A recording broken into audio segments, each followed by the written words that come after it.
पवित्र आत्मा के द्वारा वो काम हो। क्रिया 4 का 6 कि ना तो बल से ना शक्ति से, परमेश्वर कहता है मेरी आत्मा के द्वारा। ना बल है ना शक्ति है ना दुनिया की कोई चीज जो नहीं कर सकती है, पवित्र आत्मा के द्वारा वो काम होगा। और ये परमेश्वर का वचन सिखा रहा है। जहाँ डॉक्टर, जहाँ वकील, जहाँ वैद्य, जहाँ दुनिया की चीजें, दुनिया के लोग, जहाँ बल ना शक्ति ना घोड़ा ना रथ ना कोई भी चीज नहीं कर सकता है, वहां पर पवित्र आत्मा करेगा। क्योंकि पवित्र आत्मा परमेश्वर है। पवित्र आत्मा स्वयं पिता का, यीशु का रिप्रेजेंटेटिव या वो संसार में आके वैसे ही काम कर रहा है जो पिता और पुत्र करते हैं। और वही आज हमारे साथ होना चाह रहा है और हमारे लिए हो लिया है। तो ये आप समझिए, यहाँ कह रही है कि जेरुब्बाबेल तो कितना भी ताकत लगा, कितना भी बुद्धि लगा, कितने भी समझ लगा, कितने भी लोगों का, कितने भी दुनिया का कुछ भी का, लेकिन कुछ नहीं होगा। ये पहाड़ अगर हटना है, आपके जीवन में कुछ नया होना है, आगे बढ़ना है, तो मेरी आत्मा से ही होगा। और मेरी आत्मा तेरे साथ है, तेरे अंदर है, तेरे मध्य में है। दूसरी कुरिन्थियों 13 का 14 वह कहता है, हम सब जानते हैं प्रभु यीशु मसीह का अनुग्रह, पिता का प्रेम और पवित्र आत्मा का संगति। बोलिए पवित्र आत्मा की संगति। लोगों की संगति रखते हैं, दुनिया की संगति रखते हैं, पार्टी शादी ब्याह या कोई भी चीज में जाते हैं, उनके साथ संगति रखते हैं, उनके साथ समय बिताते हैं और करते हैं, बोलते हैं, शेयर करते हैं, कुछ भी करते हैं। लेकिन जब तक आप पवित्र आत्मा के साथ संगति रखेंगे, तब वो पवित्र आत्मा आपके साथ जो है वही काम करेगा जो उसके लिए भेजा गया, वो हमारे साथ रहने के लिए है। तो ये आपको समझना पड़ेगा कि आप पवित्र आत्मा के साथ संगति, सहभागिता, फेलोशिप, कोइनोनिया, शेयरिंग में तो जो आप शेयर कितना कर रहे हैं, आपके साथ कितना बात आप उसके साथ कर रहे हैं, कितने साथ लेकर उसको चल रहे हैं। हानो के समय, नूह के समय, एलिया के समय, अब्राहम के समय और नए नियम में चेलों के समय, प्रेरितों के समय और पहली शताब्दी कलीसिया के समय पवित्र आत्मा को संगति में जब आप पढ़ेंगे तो वो आपके साथ रहेगा और आपके लिए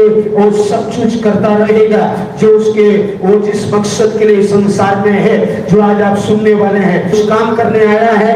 यीशु ने कहा है जो काम मैं करूंगा वही काम करेगा इस धरती पर, क्योंकि मैं जाने वाला हूँ। आइए हम पढ़ेंगे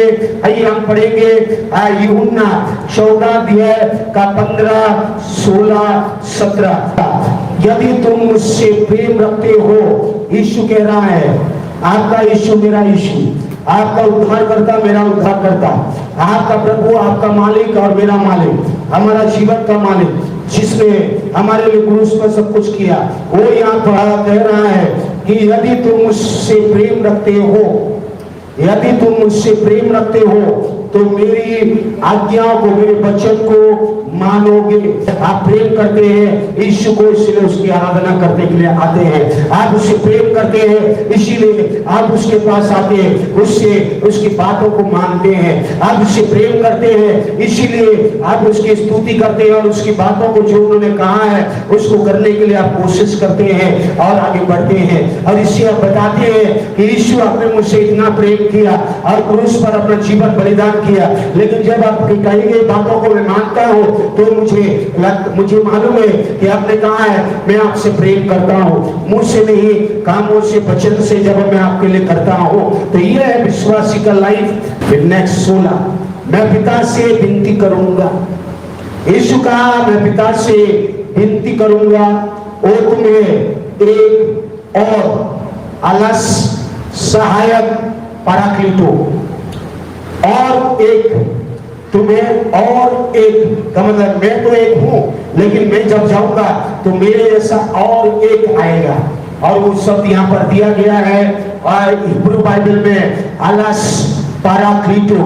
पराक्लीटो का मतलब है सहायक, कंफर्टर, हेल्पर, एडवोकेटर एंड टीचर। ये सब वर्ड है जो ये सब काम करता है। आपको आश्वासन देगा, आपको शांति देगा, आपको क्षमा करेगा, आपके मन में शांति डालेगा, आपके जीवन में मदद करेगा, आपके जीवन में वकीलाती का काम करेगा, आपको अगुवाई करेगा, आपको नया बनाएगा, आपका जीवन को मैं जैसे आपके साथ रहता था धरती पर, अजय शरीर रूप से जो आपके लिए भलाई करता था, छुटकारा देता था, सुनाई छुटकारा जीवन बदलता था, वो सब चीजें जो मैं करता था, वैसे ही और एक व्यक्ति आएगा और वो आया है पेंटेकोस्त के दिन में, और वो आपके साथ रहेगा, आपके साथ रहेगा। कब तक रहेगा? यहाँ लिखा हुआ है कब तक रहेगा?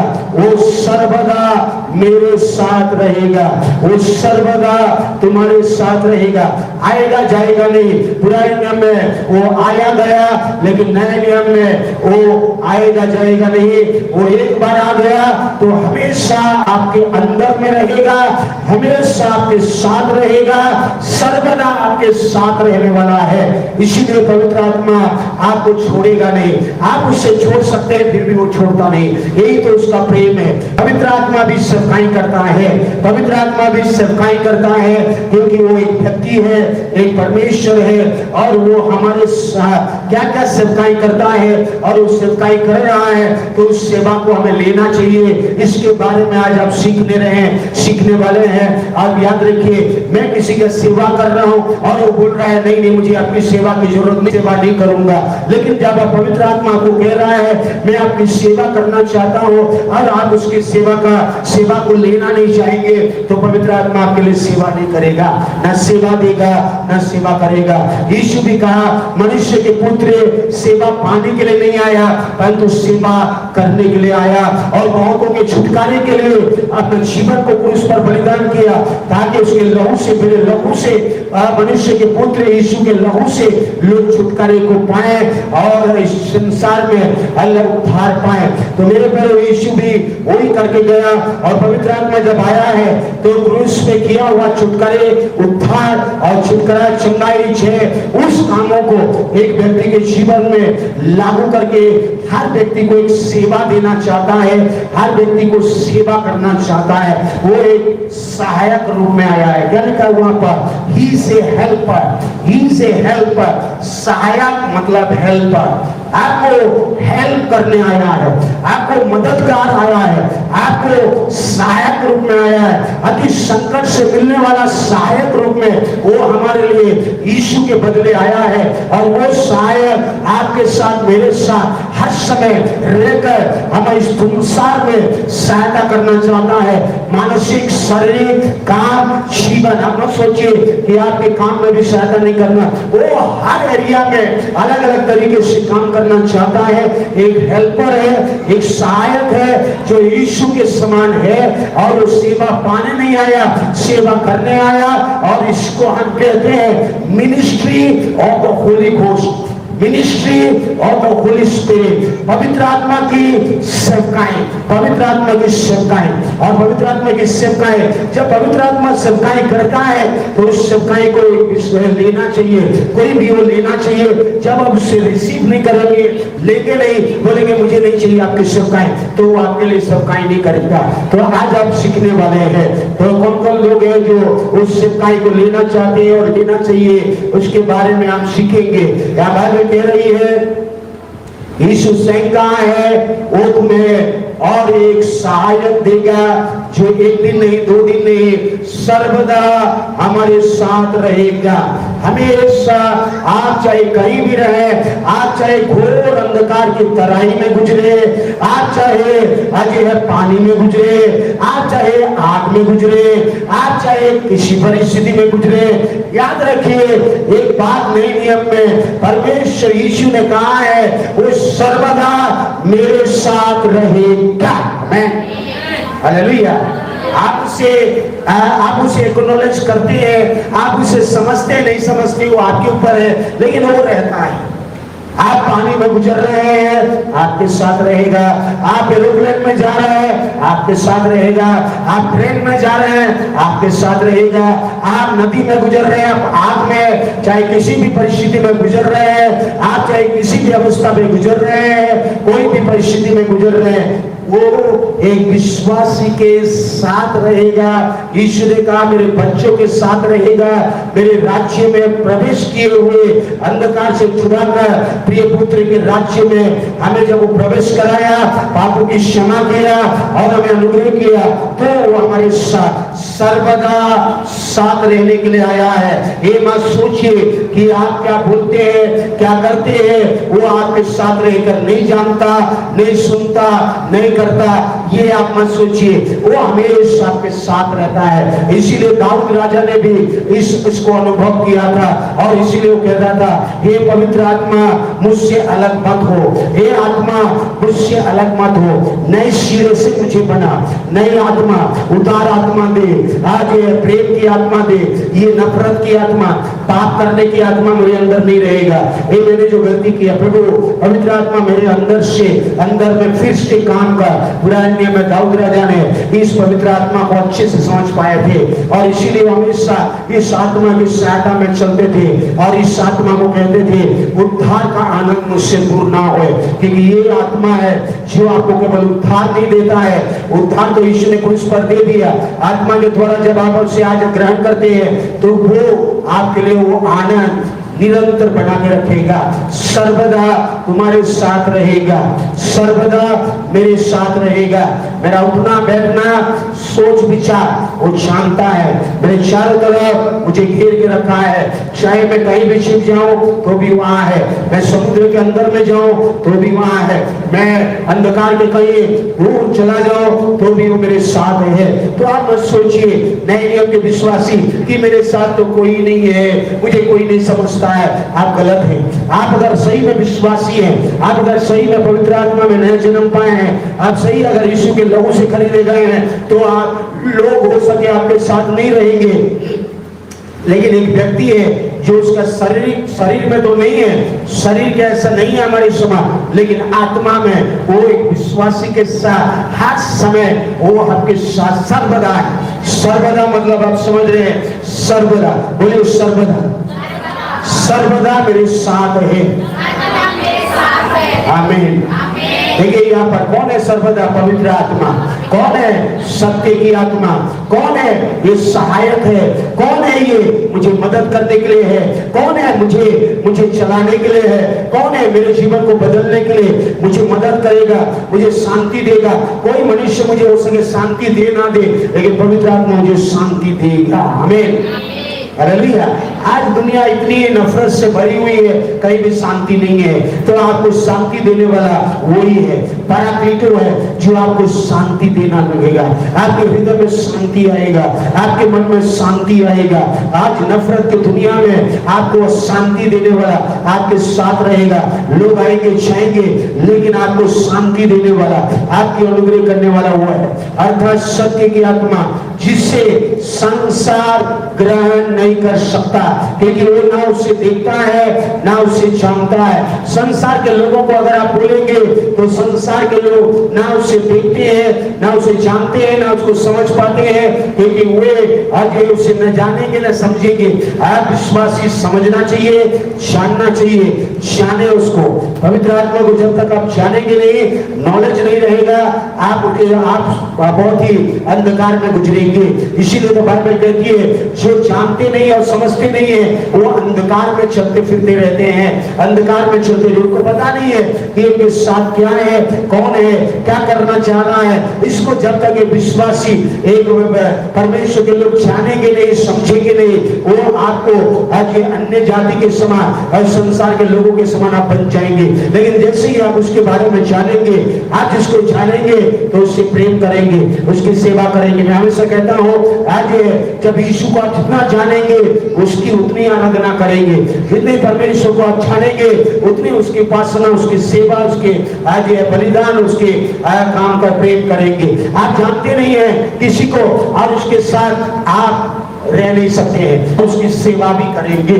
तो ये आपके जानने से आधारित है। हमेशा याद रखिए, आपको जानना पड़ेगा, संसार नहीं जानता उससे, इसलिए पवित्र आत्मा या यीशु से नफरत करता है या उसको नहीं जान समझ पाता है। लेकिन आप और मैं जानना चाहिए और समझना चाहिए, जो इन दिनों में हम सीख रहे हैं, क्योंकि वो तुम्हारे साथ है। बोलिए वो मेरे साथ है, बोलिए बोलिए मैं उसे जानता हूँ, वो मेरे साथ है, वो मेरे अंदर है। आमीन। आप समझ रहे हैं, वो हमारे साथ है, हमारे अंदर है। क्या लिखा है वचन में? वो मेरे साथ है, वो तुम्हारे साथ रहता है, वो तुम में है। तुम में मतलब अंदर में है।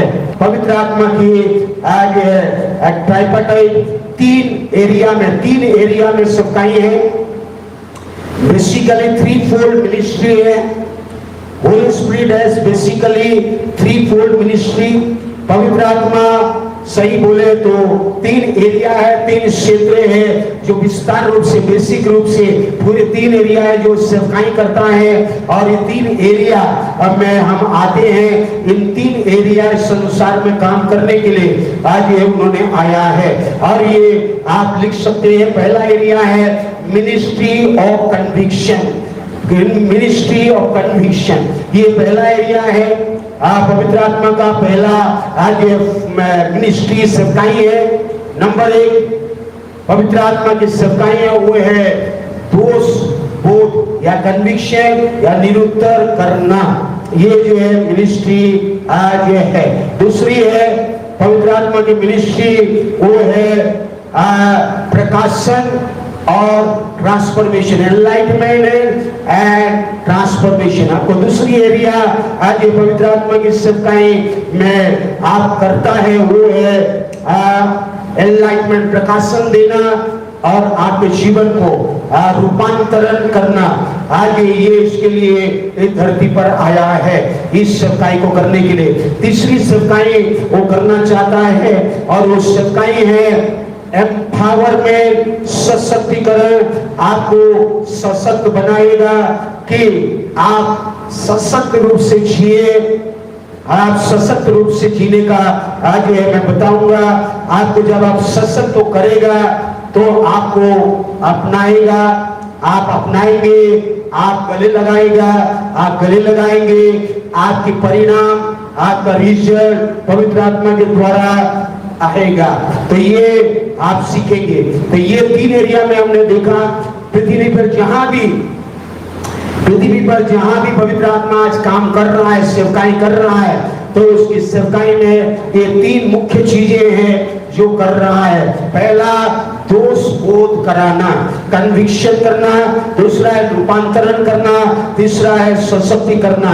ये मैं बेसिकली आप लोगों को ब्रॉडली बता रहा हूँ, बड़े स्तर पर बता रहा हूँ। इस क्षेत्र के अंदर में छोटी छोटी क्षेत्र हैं जो उनमें से कुछ चीजों को आज हम देखेंगे और बहुत सारी उसकी आज ये मुख्यतः धरती पर काम कर रहा है। तो ये आत्मा की सेवकाई आज वो करता है।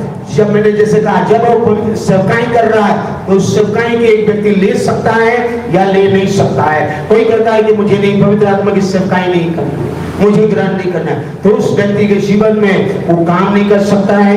अगर मैं आपको सेवा, मैंने उदाहरण बोला, कोई भी आपको सेवा करना चाहता है, सेवकाई अलग अलग है। सेवा कुछ करना चाहता है, पानी पिलाना भी सेवा है। गर्मी में कोई आया और आप परेशान है, आप उसे एक गिलास पानी देंगे, वो भी एक सेवा है। तो सेवकाई आप मत सोचिए कि एक प्रकार का होती है, सेवकाई बहुत सह होती है। आप किसी को परेशान है, उसको आपने बैठाया और उसके लिए कुछ अच्छी चीजें की, वो भी आपकी सेवकाई है। तो ये पवित्र आत्मा जब एक सेवकाई करता है और एक व्यक्ति बोलता है मुझे उस सेवकाई को ले रहा हूं, तो आपको लेना पड़ेगा, प्राप्त करना पड़ेगा। उसको हम कहते हैं प्राप्त करता। प्राप्त करता मतलब आप उसकी सेवकाई को ग्रहण करें। बहुत सारे लोग बोलते नहीं, मुझे सेवकाई, पवित्र आत्मा की सेवकाई नहीं चाहिए। नहीं बोलते मुंह से, लेकिन उनके हाव भाव से, उनके चाल चलन से, उनके बातचीत से लगता है कि उनको पवित्र आत्मा की सेवकाई नहीं चाहिए। और ये मुंह से तो नहीं बोलते हैं, लेकिन वो उनके सोच, उनके बातचीत, उनके चाल चलन, उनका जीवन से ही आज ये पता चल जाता है कि पवित्र आत्मा जो सेवकाई करता है उसे वो लेना नहीं चाहते हैं, उसे ग्रहण नहीं करना चाहते हैं। तो ये आपको समझना पड़ेगा, जो उसकी सेवकाई के लिए योग्य उम्मीदवार होनी चाहिए, प्राप्त करता, रिसिपिएंट कहते हैं हम उससे, रिसिपिएंट होनी चाहिए। रिसिपिएंट मतलब आप उसके सेवकाई को रिसीव कर रहे हैं अपने जीवन में, और उसके लिए आप एक उम्मीदवार के समान खड़े हैं। जब भी आप किसी अविश्वासी को देखते हैं तो उस अविश्वासी की सबसे बड़ा जरूरत है वो है उद्धार। तो आइए इसको लिख लीजिए, इसको सबसे बड़ा जरूरत अगर एक विश्वासी का है तो वो है उद्धार और अनंत जीवन और स्वर्ग में प्रवेश करना। इसे कभी नहीं भूलना चाहिए। किसी भी अविश्वासी का सबसे बड़ा जरूरत, मैंने पहले भी कहा है, उसके लिए घर नहीं है, घर का किराया देना, ये इसको पैसा, नौकरी, ये देना, वो देना, ये सब चीजें दुनिया में हो रही है, लेकिन ये सब चीजें स्वर्ग में नहीं लेके जाएगा। हर सबसे बड़ा एक अविश्वासी का जरूरत है वो है उद्धार। यीशु मसीह में मोक्ष, यीशु मसीह में नया जीवन, यीशु मसीह में एक नया जीवन जीकर यीशु मसीह में उद्धार पाए, और जिस मकसद के लिए यीशु क्रूस पर सब कुछ पूरा किया है। और ये पहला अविश्वासी की सबसे बड़ा जरूरत है। कोई भी अविश्वासी के लिए कुछ करने से पहले हमारे मन में बस यही होनी चाहिए कि हम उससे सबसे बड़ा गिफ्ट क्या दे सकते हैं। आप पैसे देंगे, पैसे लेके हो सके वो आपको दोष लगाएंगे। आप नौकरी देंगे और आपके विरुद्ध में हो सके नौकरी मिलने के बाद आपको नीचा करेंगे, आपको अच्छा नहीं लगेगा।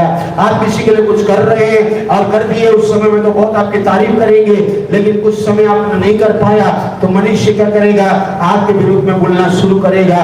तो आप समझिए, क्योंकि ये आज मनुष्य का स्वभाव है। यीशु ने हजारों लोगों को चंगा किया, छुटकारा दिया, खिलाया पिलाया, लेकिन जब क्रूस में जाने से पहले मुझे बरअब्बा चाहिए, हमें यीशु नहीं चाहिए। वही लोग कह रहे थे यरूशलेम में, और आज ये कई लोग, यही वो यीशु था जो सबके लिए भलाई किया।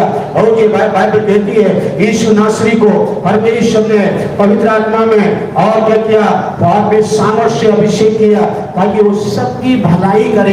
और वो सबकी भलाई किया, जो भी आया, विश्वासी नहीं विश्वासी, कोई भी यीशु के पास आया, यीशु के शरण में आया, कोई खाली नहीं गया, सब भलाई को, अनुग्रह को, आशीष को पाकर गए। लेकिन जब यीशु को गोले लगाया और कहा गया कि किसको चाहिए, आपको बरअब्बा चाहिए या किसको चाहिए, यीशु चाहिए, तो उनमें से लोग कहते थे कि हमें बरअब्बा चाहिए, हमें यीशु नहीं चाहिए। और वो इनमें से वही लोग थे जो यीशु ने भलाई को अनुभव करे। ये मनुष्य का स्वभाव है, इस बाइबल कहती है ये मनुष्य का स्वभाव है, और मनुष्य के स्वभाव के लिए आप परेशान मत होइए। तो ये यीशु के साथ हुआ है तो किसी के साथ भी होगा। अविश्वासी को देना चाहते हैं तो उद्धार दे सकते हैं यीशु मसीह में, और वो कभी भी छीना नहीं जाएगा। और स्वर्ग में भी वो अविश्वासी जब विश्वासी बनकर यीशु को ग्रहण करके जब वो इस उपहार को लेके जाएगा तो स्वर्ग में बड़ी आनंद होगी और स्वर्ग में बड़ी हालेलुया महिमा होगी। तो याद रखिए, एक अविश्वासी के लिए हर विश्वासी का क्या कर सकते हैं, और पवित्र आत्मा के द्वारा मैं इसको थोड़ी सी आगे देखेंगे। आप लिख रहे हैं, दूसरा, किसी विश्वासी के सबसे बड़ा जरूरत है ट्रांसफॉर्मेशन, रूपांतरण होना, बदलना। एक विश्वासी बन गया तो खत्म नहीं हुआ, आपको वहां से शुरू कर लिया लाइफ को बदलने के लिए। आपको यीशु मसीह में बदलेंगे, यीशु मसीह में बदलते जाएंगे, बढ़ते जाएंगे, उन्नति करते जाएंगे, आप कोई ठहरे नहीं रहेंगे। हर एरिया में आपको बदलते हुए आगे बढ़ते जाएंगे। आपका पवित्र आत्मा आपके लिए दूसरा सफाई कर रहा है, और ये आपको समझना पड़ेगा हर विश्वासी। तीसरा मैंने कहा हर विश्वासी का सबसे बड़े, हर एक आज ये बदले हुए विश्वासी, ट्रांसफॉर्म बिलीवर, एक बदल गया, एक विश्वासी बदल रहा है या बदल गया है, तो उसकी सबसे बड़ी जरूरत है वो है पवित्र आत्मा के द्वारा एम्पावरमेंट, सशक्त हो जाना, पवित्र आत्मा के द्वारा दृढ़ हो जाना, पवित्र आत्मा के द्वारा बलवंत हो जाना। और कोई भी आ जाए आपके सामने में, आप खड़े हो जाएंगे। आपको कोई भी, इसीलिए कहता है बुरे दिनों में खड़े होने के लिए आपको शक्ति मिलेगा। आप कठिन परिस्थिति में आप आज ये ना टिकेंगे, आप यीशु मसीह में आत्मा के द्वारा फल पाएंगे और बुरे दिनों में भी आप खड़े हो जाएंगे और गिरेंगे नहीं। आपको कांप के समान उड़ने के लिए आपको शक्ति देगा। ये तीसरा चरण है, एक तीसरा चरण है। और एक चरण में आप लोगों को दूंगा, वो है कैरेक्टर बिल्डिंग। और वो है आपको केवल सशक्त नहीं बनना है, क्योंकि कई बार लोग जब सशक्त बन जाते हैं और ये ऐसा होते हैं तो घमंड आ जाती है। वो नम्रता को लाना पड़ेगा, कैरेक्टर को लाना पड़ेगा, एक चरित्र को बिल्डअप करना पड़ेगा, जिसके लिए पवित्र आत्मा आपको चरित्र को भी बदलने के लिए कोशिश करेगा कि आप घमंडी ना बने, आपकी बातचीत, आपकी सोच विचार, आपका चाल चलन बदले और आप एक नम्र बने, दीन बने और जो सेंसिल बने, आप ये उसके अधीन में रहे और आपके चरित्र को, कैरेक्टर बिल्डिंग को बनाने के लिए वो मदद करेगा। ये चौथा आज ये काम है, सेवकाई है उसका। तो ये सेवकाई वगैरह को आप लेना चाहते हैं, नहीं लेना चाहते हैं, ये हर के ऊपर, हर विश्वासी, हर व्यक्ति के ऊपर निर्भर है। तो आप समझ रहे होंगे, एक अविश्वासी के लिए सबसे बड़ा जरूरत है वो है उद्धार। उद्धार मतलब छुटकारा। उद्धार मतलब क्या है? छुटकारा है। मैंने आपको क्या कहा? उद्धार छुटकारा से जुड़ी है। लेकिन एक विश्वासी, इधर देखिए, एक विश्वासी यीशु को आपने ग्रहण किया, एक विश्वासी यीशु को ग्रहण किया, यीशु के लिए जीने का निर्णय लिया और यीशु के लिए अपने जीवन को समर्पित किया और यीशु को प्रभु और उद्धारकर्ता माना और आपने उसे ग्रहण करके फिर नेक्स्ट स्टेप में गया, मन फिराया, विश्वास किया, बपतिस्मा लिया, पवित्र आत्मा में जन्म का अनुभव कर रहा है। और वो विश्वासी आज ये अभी क्या हो रहा है? यीशु मसीह में पढ़ना चाहिए। आप वो विश्वासी पढ़ेगा नहीं तो राजा का अधिकार को इस्तेमाल नहीं कर सकता है। और ये भी आपने जाने, क्योंकि बाइबल कहती है गलातियों 4 अध्याय का 1 और 2, बेटा स्क्रीनशॉट। मैं कहता हूं कि बारिश, इधर देखिए, मैं ये कहता हूं कि बारिश जब तक बालक है, आप यीशु मसीह में नया जन्म पा लिए, स्वर्ग राज्य का वारिस हो गए, लेकिन यद्यपि सब वस्तुओं का स्वामी आप हैं, तो भी उसमें और दास में कोई भेद नहीं। आप बच्चे हैं, यीशु मसीह में बच्चे हैं, और बच्चे को आप बोलेंगे, बच्चे को बोलेंगे बेटा ये चाबी ले और आज घर द्वार संभालना, मैं 1 महीने के लिए बाहर जाऊं। आप आएंगे तो आपका घर अस्त व्यस्त होगा, कई आपके घरों में दोस्तों कई प्रकार की हो जाएगी, क्योंकि वो एक बालक है, उसको पता नहीं है इन चाबियों को कैसे इस्तेमाल करना है और उस चाबियों को लेके कैसे करना है, उसको पता नहीं है, क्योंकि वो बालक है। तो एक विश्वासी जब बालक रहती है तो परमेश्वर ने भी उस सब चाबी आपको नहीं देगा, उसको पता है इसको मैं दे दिया और तो ये क्या करेगा, अजय मेरे राज्य में अस्त व्यस्त जीवन जिएगा, खुद भी परेशान होगा, दूसरे भी परेशान करेगा। इसीलिए वो हमेशा एक विश्वासी को बदलना चाहता है कि वो मैच्योर हो, वो सिद्ध बने, वो बदले, उनका सोच बदले, चाल चलन बदले, उनका विचार बदले, उनके बातचीत बदले, उनके भली भांति सिद्ध इच्छा परमेश्वर को अपने अनुभव से मालूम करते रहे और उसको करने के लिए वो आपको बदलने के लिए कोशिश करेगा। एक राजा का बेटा राजा के घर में जन्म लिया। ये देखिए, एक राजा है जिसका एक राजा के घर में उसका बेटा हुआ, तो ये उसकी राजा का बेटा तो राजा ही है, क्योंकि ये वहां पर बैठने वाला है। लेकिन दूसरे दिन ही जन्म लिया, दूसरे दिन ही जाके राजगद्दी में बैठा के देश को शासन करने के लिए नहीं देगा।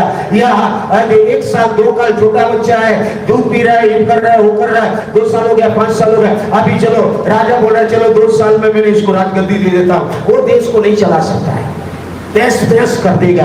एक स्पिरिचुअल, आप जब एक आत्मिक रूप से जन्म लिए हैं और आप सोच रहे हैं कि मैं अब ये कुछ भी करूंगा सत्य के साथ, सत्य भी आपको परेशान कर देगा, सच्चाई भी कई बार कई लोगों को परेशान करता है, ये हमेशा याद रखिए। मैं जब मनन कर रहा था तो एक बात आया मुझे मन में आया, आपके पास चाकू रहता है। सच्चाई है कि आपके पास चाकू है और उस चाकू से आप क्या करते हैं, सब्जियां काटते हैं या जो भी आप काटना है काटते हैं अपने खाना बनाने के लिए।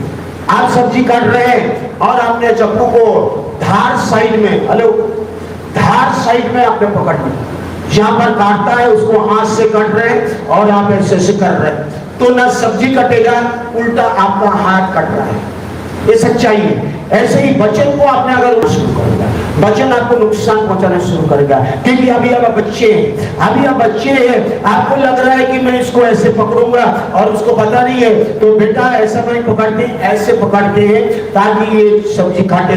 लेकिन बच्चे को क्या पता है, बच्चे को सोच रहा है चाकू है, भाई ये चाकू है तो काटते हैं इसको, इन्होंने ऐसे पकड़ लिया, पकड़ के ऐसे तो उसका हाथ।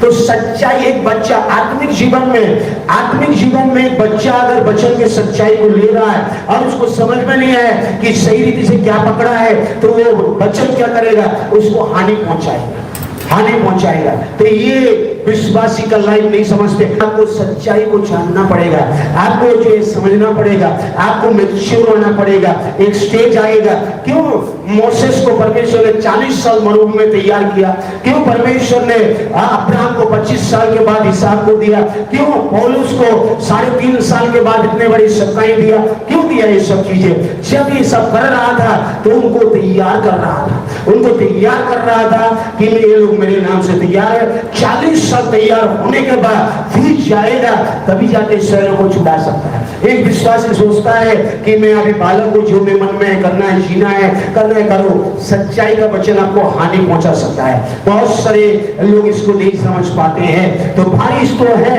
लेकिन आप बच्चे हैं और मैं भी बच्चा हूँ, मैं भी पढ़ रहा हूँ। थोड़ी सी हो सके आपसे और बेहतर हुआ होगा, लेकिन मैं भी ग्रो कर रहा हूँ। मैं भी प्रभु से कहता हूँ, मैं भी पढ़ रहा हूँ प्रभु, मैं भी नहीं पढ़ रहा हूँ, मैं भी प्रभु आपके समान, मेरा सोच विचार बदल रहा है, मेरा भी चाल चलन बदल रहा है। मैं भी समझ रहा हूँ कि आपका वचन की गहराई, मैं रोज पढ़ रहा हूँ। मुझे परमेश्वर मुझे पढ़ाता है और उसको मैं बोलता हूँ, अपने लिए लागू करता हूँ। तो ये आज तो मुझे वो पढ़ा रहा है, मुझे वो भोजन से क्या कर रहा है, एक बलवंत की ओर बना रहा है, एक ऐसे कर रहा है। आपको भी करेगा। और अगर आप एक बच्चे को खाना नहीं दे रहे हैं, आप दूध नहीं दे रहे हैं, ना कुछ खिला, बस पानी पी के जीना, वो कुछ सुप्रसिद्ध बच्चा बन जाएगा। वो बच्चा क्या हो जाएगा, कमजोर बच्चा हो जाएगा। बहुत सारे विश्वासी आज कमजोर इसीलिए है क्योंकि सही भोजन उनको नहीं मिलती है, सही भोजन नहीं मिलती है, इसीलिए उनके सोच विचार, उनके चाल चलन, उनका जीवन जो है आज दृढ़ता होनी चाहिए यीशु मसीह में, वो नहीं हो पाता है। तो इस वचन के द्वारा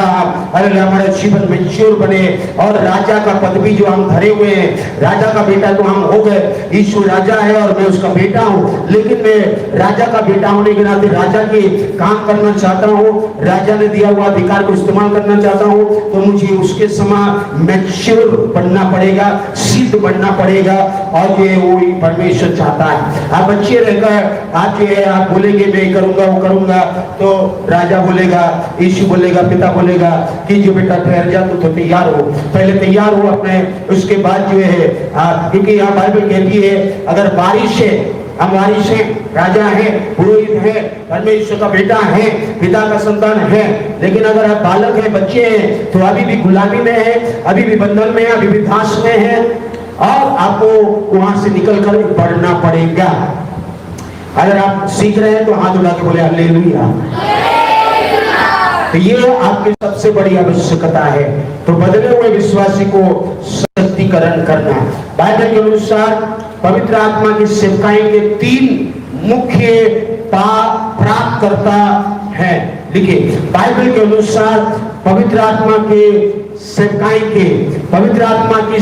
के 3 मुख्य प्राप्तकर्ता रिसिपिएंट हैं। आज ये 3 मुख्य रिसिपिएंट हैं, आपको लिखना है। नंबर 1 पहला है पवित्र आत्मा की सेवकाई के पहला मुख्य प्राप्तकर्ता है क्रिएशन, सृष्टि। आपको ये बहुत ही आश्चर्य होगा कि सृष्टि मतलब क्रिएशन, जो परमेश्वर ने जो सृष्टि को रचना किया, दुनिया को जो पूरे जो है यूनिवर्स को जो बनाया है, पहला प्राप्त करता है वो है सृष्टि, वो है क्रिएशन, दुनिया की सारी चीजें अपने अस्तित्व में पवित्र आत्मा पर निर्भर करता है। हमेशा याद रखिए, और सृष्टि या क्रिएशन, यूनिवर्स या ब्रह्मांड का पहला जो है, हमेशा अगर उसको अस्तित्व में रहना है, अगर वो इस संसार में है, दुनिया में सृष्टि अगर चल रही है अपने अपने जगह में, सब कुछ अगर ऐसे चलना है तो ये पवित्र आत्मा का ऊपर निर्भर है। और इसके बारे में बाइबल हमें बताती है, पहला प्राप्तकर्ता के बारे में यहाँ बताया। तो पवित्र आत्मा केवल विश्वासी अविश्वासी के लिए सेवकाई नहीं करता है, उनके लिए तो करता ही है, लेकिन उसके साथ साथ पहला प्राप्त करता है, पवित्र आत्मा सृष्टि को जीवन देता है, पूरे यूनिवर्स को, क्रिएशन को नया बनाता है। पूरे सृष्टि की रचना जब किया है तो उसको वो जीवन देता है और चलाता है। आपके शरीर के हर अंगों में जीवन किस क्यों देता है? क्योंकि आपका शरीर के हर अंग उन्होंने सृजा है। आज सर और आप इस दुनिया की हर चीजों को जितनी भी उन्होंने बनाया है उसको उन्होंने सस्टेन करता है, उसको आप जीवन देता है, उसको मारता नहीं है। अगर वो जीवन नहीं देगा, अगर उसको अगर नहीं बढ़ाएगा तो सब नष्ट हो जाएंगे, वो सब नुकसान में जाएंगे। पवित्र आत्मा अगर वापस चले जाए तो मनुष्य ही नहीं नष्ट होंगे, पूरे सृष्टि भी, पूरे ब्रह्मांड भी नष्ट हो जाएगा। आइए हम वचन पढ़े, मैं आप लोगों को बाइबल के आधारित दे रहा हूं। आयुब 34 अध्याय का 14 और 15। मैंने कहा पवित्र आत्मा अगर इस संसार से चला जाए तो मनुष्य और सृष्टि नष्ट हो जाएगा, सब कुछ खत्म हो जाएगा। सृष्टि आज चल रही है, दुनिया चल रही है मनुष्य के द्वारा। अगर मनुष्य ही नहीं रहे तो फिर इस संसार में फिर कुछ नहीं रह सकता है। Ayub chapter 34, 14 and 15। यदि वो मनुष्य से अपना मन हटाए और अपना आत्मा और सांस अपने ही में समेट ले तो सब देहधारी एक संग नष्ट हो जाएंगे और मनुष्य फिर मिट्टी में मिल जाएगा। यहां पर आप देख रहे हैं, बहुत ध्यान से देखिए। इसीलिए मैंने कहा अपनी आत्मा और सांस अपने में लगन ले। अगर परमेश्वर पवित्र आत्मा को आज सेवकाई ना करने दे और इस संसार से उठा ले तो मेरे पर वो सृष्टि और सृष्टि में रहने वाले, दुनिया में रहने वाले मनुष्य भी है और बाकी चीजें भी धीरे धीरे खत्म हो जाएगी और नष्ट हो जाएगी। और उसके लिए पवित्र आत्मा का सेवकाई आज चल रहा है। पहला सेवकाई आज का प्राप्तकर्ता, मैंने कहा पवित्र आत्मा की सेवकाई का पहला प्राप्तकर्ता रिसिपिएंट है पूरी सृष्टि। मनुष्य भी है उसमें और पूरी रचना है, पूरी ब्रह्मांड है जो परमेश्वर ने अपने ही आज ये महिमा के लिए रचा है, बनाया है। उसकी अस्तित्व अगर आज दुनिया में चल रहा है तो उसके पीछे उसकी आत्मा का काम हो रही है। वो पवित्र आत्मा है, वो परमेश्वर की आत्मा है, वो यीशु की आत्मा है। उसी आत्मा के बगैर हमारी हड्डियां में, हमारी नस में, हमारी लीवर में, हमारी किडनी में, हमारी कोशिकाओं में, हमारी शरीर की मरा हुआ जगह में वो आत्मा अगर काम करेगा तभी वो व्यक्ति जीवित रहेगा। पवित्र आत्मा जो हमें दी गई है उसको अगर आप ले लेंगे, पवित्र आत्मा के हर बॉडी पार्ट्स को रिन्यू करेगा। अगर मैंने बाइबल कहती है, हेजेकिएल को कहता है इन बहुत सालों से पड़ी हुई हड्डियां को बोल और वो हड्डियां सुनेंगी और वो खड़ी होकर जीवित होके एक सेना बन जाएंगी। और ऐसे ही हो गया। तो याद रखिए ये आत्मा जब काम करना शुरू करता है तो ये कोई भी चीजें, कोई भी ऐसी सृष्टि ऐसे ही नहीं रहेगा, वो बदल कर जो है एक नया धारण करने लगेंगे। और ये दुनिया के इसमें मनुष्य को भी आप ले सकते हैं, हर व्यक्ति के लिए है। यदि वो अपना ध्यान मनुष्य से केंद्रित करे, आपने मनुष्य से अलग कर दे, अपने आत्मा और अपने सांस को अपने वापस कर ले तो सृष्टि का क्या होगा? सारा शरीर, सारी सृष्टि एक अलग जो है नष्ट की ओर चला जाएगा। धूल में मिल जाएगा और धीरे धीरे खत्म हो जाएगा। एजिकल चैप्टर 2 1 and 2 एजिकल को पढ़ेंगे।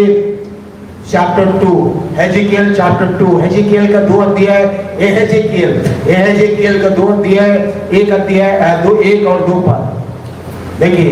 उसने मुझसे कहा, बोलिए बोलिए, परमेश्वर हमसे कह रहा है। बोलिए बोलिए, मेरे साथ भी बोलिए, स्क्रीन में भी देख के बोल सकते हैं। बोलिए, उसने मुझसे कहा। उसने मतलब परमेश्वर कह रहा है, ठीक है। यहाँ पर उसने मतलब परमेश्वर मुझसे कह रहा है। आपको जब आप इसको बोल रहे हैं तो आपसे ये कह रहा है जो ये वचन में लिखा है। देखिए वो क्या कह रहा है, ओ परमेश्वर ने मुझसे कहा। बोलिए, परमेश्वर मुझसे कहा, हे मनुष्य के संतान, अपने पांव के बल खड़ा हो, मैं तुझसे बातें करूंगा। जैसे ही उसने मुझसे ये कहा, क्यों ही, देखिए जैसे ही कहा वैसे ही, क्यों ही क्या हो गया, आत्मा ने मुझ में, बोलिए आत्मा ने मुझ में समाकर मुझे पांव के बल खड़ा कर दिया। और जो मुझसे बातें करता था मैंने उसकी सुनी। यहाँ देखिए वचन और आत्मा का काम। इसीलिए मैंने कहा वचन अकेला नहीं काम करेगा, आत्मा अकेला काम नहीं करेगा, दोनों मिलकर ही काम करते हैं। एक व्यक्ति या सृष्टि में, दुनिया में हमेशा याद रखिए ये उसकी सेवकाई है, ये उसकी सेवकाई है। जब वो परमेश्वर वचन में जो कहता है, अगर आप उसे आत्मा में उसे ग्रहण नहीं करते हैं तो आप उसे अनुभव नहीं कर पाएंगे, आपके जीवन में बढ़ नहीं पाएंगे, आप बल नहीं पाएंगे, शक्ति नहीं पाएंगे, आप आगे बढ़ नहीं सकेंगे, जी नहीं पाएंगे, आप जीवंत नहीं हो सकते हैं। इसके लिए आपको वचन के साथ साथ उसकी आत्मा है, इसको हम कहते हैं जो वर्ड एंड स्पिरिट मिनिस्ट्री, इसको कहते हैं वचन और आत्मा की सेवकाई। एक नहीं है, यहाँ वचन ही अकेला नहीं है, या आत्मा ही अकेला नहीं है, यहाँ पर है वचन और आत्मा, दोनों मिलकर अपने लोगों को सेवा करता है। तो ये है बाइबल। तो ये मेरे पैरों जब तक एक विश्वासी या इस संसार में आप नहीं जानेंगे, आप समझ नहीं पाएंगे। ये है परमेश्वर का आज एक काम करने का तरीका। पवित्र आत्मा का सेवकाई ऐसा ही होता है, पवित्र आत्मा की सेवकाई ऐसे ही होता है। आपको अगर लेटे आप बीमार है, कष्ट में, परेशान है, आपके पास दम नहीं है, कमजोरी है, वो है, और परमेश्वर कह रहा है उठ खड़ा हो जा। जब आप उसे बोले प्रभु मुझसे कह रहा है उठ खड़ा हो, और जैसे ही आप उसको बोलना शुरू करेंगे पवित्र आत्मा आपके अंदर में समाएगा। पवित्र आत्मा मुझ में समाकर पांव के बल खड़ा कर दिया। मैं खड़ा नहीं हुआ लेकिन पवित्र आत्मा ने मुझे खड़ा कर दिया। ये है ministry of the Holi ghost. आप जब पवित्र आत्मा को आवाज को सुनते हैं, आपके वचन के द्वारा, वचन सुनकर वचन के द्वारा जैसे ही पवित्र आत्मा को बोलेंगे, प्रभु आपके वचन में तो ये कहा है, आपके वचन में तो ये लिखा है, आपने तो ये कहा है, जैसे ही उस वचन को लेंगे अपने लिए, आपको पवित्र आत्मा के द्वारा क्या होगा, आपको बल मिलेगा, मानसिक बल मिलेगा, शारीरिक मिलेगा, आत्मिक मिलेगा। वो सहायक है, आपके लिए है, मेरे लिए है, वो आपके लिए वो काम करना चाहता है जिससे परमेश्वर की महिमा हो। 40 साल का लंगड़ा, 40 साल का लंगड़ा उस ब्यूटी सुंदर नामक फाटक में लेटा हुआ रोज लोग बैठाते थे, लेकिन वहां पर जब जो पतरस और यूहन्ना गए, और पतरस और यूहन्ना कहते हैं अब हमारे पास कुछ नहीं है, ना सोना है, ना चांदी है, ना कुछ नहीं, ये है वो है, हमारे पास जो है आपको देंगे, आप देंगे। वो बहुत तकनीकी लगा के जो भी मिल जाए भैया, और यीशु नासरी के नाम से खड़ा हो जाए। पवित्र आत्मा की सामर्थ उतरा, पवित्र आत्मा की सामर्थ उतरा। 40 साल से लंगड़ा व्यक्ति वहां पर बल पाया। बाइबल कहती है प्रेरितों के काम 3 अध्याय में, वो जो है 40 साल से कभी चला नहीं, वो लंगड़ा था, वहां भीख मांग रहा था, लेकिन पवित्र आत्मा का सामर्थ जब आया, उसके टखनों में बल आया, उसके हड्डियों में बल आया, उसके आत्मा के सामर्थ आया, और जो बल आया 40 साल के बाद वो व्यक्ति खड़ा हो गया, खड़ा होकर उछल रहा है, कूद रहा है, बोल रहा है अरे आज तक मुझे कूदने का मौका नहीं मिला, आज मुझे मिला है। परमेश्वर की आत्मा यीशु मसीह के नाम से मुझे जो टखनों में और मुझे जो शरीर में बल दिया है, इसलिए मैं कूद कूद के मेरी परमेश्वर को आराधना करूंगा। और वो बैठा नहीं हो, भीख मांगने के लिए फिर बैठा नहीं हो, वो परमेश्वर की स्तुति करते हुए मंदिर में गया, आराधना किया। हजारों लोग, 5,000 लोग उसके कारण उद्धार पाए। तब चेलों ने यीशु नासरी का नाम लिया, वचन को लिया, यीशु मसीह के नासरी के नाम से खड़ा हो। पवित्र आत्मा का काम हो। पवित्र आत्मा का जैसे ही उसके अंदर में आया, उसके टखनों में बल आया। वहां वो व्यक्ति बैठा के भीख मांगना नहीं, वो जैसे ही आत्मा मुझ में समाकर मुझे पांव के बल खड़ा कर दिया, और जो मुझसे बातें करता था मैंने उसकी सुनी। मेरे पर ये है पवित्र आत्मा का काम। पवित्र आत्मा आज ये आपकी हर क्रिएशन में काम कर रहा है। आपको आज शरीर को अगर उन्होंने बनाया परमेश्वर ने, आपके फेफड़े, आपकी हड्डियां, आपकी लीवर, कोई डॉक्टर को नहीं बनाया। डॉक्टर ने बोले डॉक्टर मुझे एक लीवर बना के मेरे अंदर में डाल दे, बोलेगा हाँ दूसरे का लीवर काट के जरूर आपके इम्प्लांट कर देगा, किडनी इम्प्लांट करेगा, और दूसरे के किडनी आपके अंदर डालेगा, दूसरी की आंखें आपकी आंखें में डालेगा। ये सब चीजें क्योंकि मेडिकल साइंस में आगे निकल चुकी है, तो ये सब कर सकता है। लेकिन आप बोले किडनी बना के मुझे नया किडनी चाहिए, किसी और की नहीं चाहिए, मुझे एक नया किडनी बना डॉक्टर, और वो किडनी को बनाकर मेरा किडनी में डाल। किडनी को बनाने वाला creator is God, he is the creator. वो किडनी को उन्होंने बनाया, उन्होंने लीवर को बनाया, उन्होंने आंख को बनाया, उन्होंने एक एक हड्डी को बनाया, उन्होंने एक एक चीज को बनाया। अगर जो बनाया उसको सब पता है कहां पर क्या है, आपको पता है ना, वचन पता है। भजन संहिता 139 15 से नीचे थोड़ी सी मैं धन्यवाद का भी पढ़ देता हूं। मैं तेरा धन्यवाद करूंगा इसीलिए 14 भयानक और अद्भुत से मैं रचा गया हूं। हेलो, आप और मैं। मनुष्य हमेशा समझे कोई डॉक्टर ने मुझे नहीं रचा, कोई व्यक्ति ने मुझे नहीं रचा। हाँ, उन्होंने मुझे डेफिशिएंसी के लिए दिया होगा, कैल्शियम आयरन दिया होगा, लेकिन कैल्शियम आयरन से कोई व्यक्ति नहीं बन जाता है। भयानक और अद्भुत से रचा गया हूं, तेरे काम तो आश्चर्य के हैं, मैं इसे भली भांति जानता हूं। जानिए, हेलो जानिए, हर विश्वासी, हर व्यक्ति, हर मनुष्य जानना चाहिए एक सृजनहार है, एक जो सृष्टि करता है, जो मनुष्य को चाहे विश्वासी हो विश्वासी नहीं हो, कोई भी व्यक्ति हो, मनुष्य जनरली आज सबको परमेश्वर ने अपने स्वरूप और समानता में रचाया है और धरती पर लाया। जब मैं गुप्त में बनाया जाता और पृथ्वी के नीचे स्थानों में रचा जाता था, तब मेरी हड्डियां तुझसे छिपी ना थी। 3 दिन तेरी आंखों ने मेरे बेटों तथ्यों को देखा। जो मां के कोख में जब एक मनुष्य बनाया जा रहा है, तो उसकी हर तत्व को, हर एलिमेंट्स को आज परमेश्वर क्या कर रहा है, देख रहा है, और उसको क्रिएट कर रहा है, और उसको एग्जिस्ट कर रहा है, और उसको अस्तित्व में ला रहा है, और ये परमेश्वर कर रहा है। मेरे सब अंग जो दिन दिन बनते जाते थे, धीरे धीरे मेरी आंख बन रही है, धीरे धीरे कान बन रही है, धीरे धीरे फेफड़े बन रहे हैं, धीरे धीरे लंग्स बन रहे हैं, धीरे धीरे जो है हार्ट बीट, धीरे धीरे ये, धीरे धीरे वो, आज रोज रोज रोज रोज परमेश्वर यहाँ पर कह रहा है, हर अंगों को मैं परमेश्वर मेरा बना रहा है। जानते हो, रचे जाने से पहले ही तेरे पुस्तक में भी लिख गया है। ऑलरेडी मेरे सारी चीजें पास्ट प्रेजेंट फ्यूचर इस किताबों में लिखी गई है, चाहे विश्वासी हो नहीं विश्वासी हो। मेरे लिए तो ये परमेश्वर, तेरे विचार क्या ही बहुमूल्य है, उसकी संख्या का जोड़ कितना महान है। मैं आगे नहीं जाऊंगा, यहाँ आपको मैं इसलिए बता रहा हूँ कि आपको और मुझे बनाने वाला कोई डॉक्टर नहीं।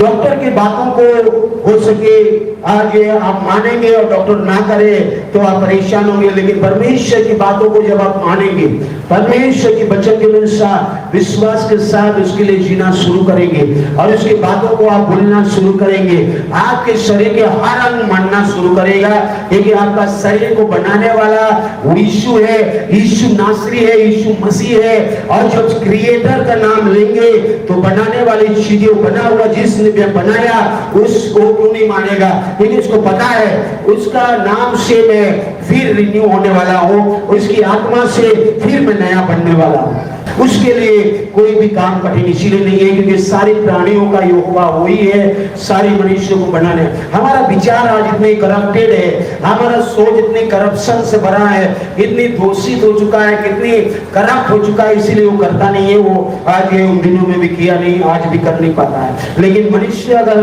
अपने विश्वास मन में और हृदय में सही रखे, संबंध सही रखे, तो सब कुछ करने के लिए, क्योंकि उससे उसकी महिमा होती है, उससे उसकी बड़ाई होती है, उससे उसके नाम ऊंचा होती है। ऐसे व्यक्ति ने बने हमेशा वचन के द्वारा, वचन के अंदर में पवित्र आत्मा समाई हुई है, उसकी शक्ति है, उसकी सामर्थ्य है। इसीलिए तो वचन जैसे ही अंदर जाएगा आत्मा के द्वारा आपकी हड्डी हड्डी गोदे गोदे भावनाओं को, विचारों को आर पार छेदना शुरू करेगा और आपको बदलने के लिए काम करेगा। क्योंकि वचन में, परमेश्वर के वचन में उसकी आत्मा छिपी हुई है, समाई हुई है। एजिकियल चैप्टर 2:1 हमने देखा, परमेश्वर के वचन में परमेश्वर की सामर्थ समाई हुई है। इन्हें लोग आज सीख पा रहे हैं आप कौन है, कैसे परमेश्वर बनाया। हाथ उठा के फिर बोले हालेलुया। तो पवित्र आत्मा क्या करेगा, आपको वहां पर, आपको आपके जड़ द्वारा, आपके वचन के सुसमाचार के द्वारा एक अविश्वासी का हृदय और मन को क्या करेगा, आज उसको कन्विक्ट करेगा और उसको निरुत्तर करना शुरू करेगा। ये पवित्र आत्मा अकेला नहीं करता है, उसके लिए आपके लिए और मेरे लिए दिया गया है। बाइबल कहती है, यूहन्ना 16 अध्याय का 7 से 11 पढ़ेंगे, सब लोग इसको पढ़ेंगे। तो याद रखिए, कन्विक्शन दूसरी शब्द ये है, मैंने कहा निरुत्तर करना। एक अविश्वासी के लिए पवित्र आत्मा का सेवकाई सुसमाचार के द्वारा होता है। ये बहुत ही पवित्र आत्मा का सिंपल सेवकाई है। जो भी अविश्वासी यीशु को ग्रहण करना है तो उसके पीछे एक सुसमाचार है। सुसमाचार यीशु का प्रेम है, यीशु की बलिदान है, यीशु की लहू है, यीशु की जी उठना है, यीशु की स्वर्गारोहण है, यीशु का प्रेम से जुड़ी है, यीशु की बलिदान से जुड़ी है और सामर्थ्य से जुड़ी है। और जब आप उससे बताएंगे या बोलेंगे या जब शेयर करेंगे तो इसमें पवित्र आत्मा क्या करेगा, आपके द्वारा, मेरे द्वारा उन लोगों का हृदय को, मन को आज क्या करेगा, बदलना शुरू करेगा और उन्हें आज कन्फिट करना शुरू करेगा, उनको निरुत्तर करना शुरू करेगा।